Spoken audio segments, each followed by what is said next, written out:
Welcome to another Joosup how-to video guide.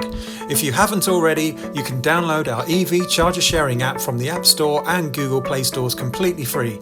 And remember to like this video, subscribe to our channel and smash that notification bell to stay informed when we publish new content. So when you're ready, let's dive into today's tutorial.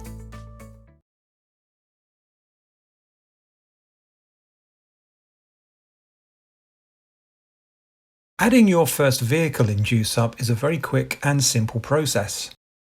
If starting from the main dashboard view, press the alert button labelled Add Vehicle. If, however, you're starting from your account page, press the My Vehicles button.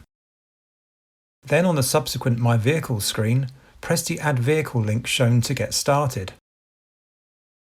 Now we're going to enter the vehicle's details. Firstly, give your vehicle a memorable nickname.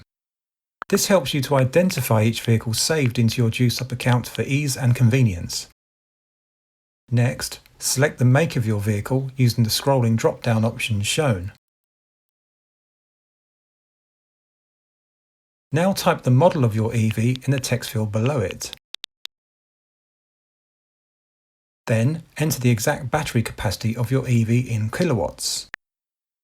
Please ensure this figure is accurate, as this will ensure you'll get better charging time estimates using Joosup's charging calculator feature. Then finally, enter the registration plate of your vehicle so that hosts know which vehicle is scheduled to use their charger when making bookings. When you're finished, hit the Save button. And that's it. You've successfully added your first vehicle to your Joosup account.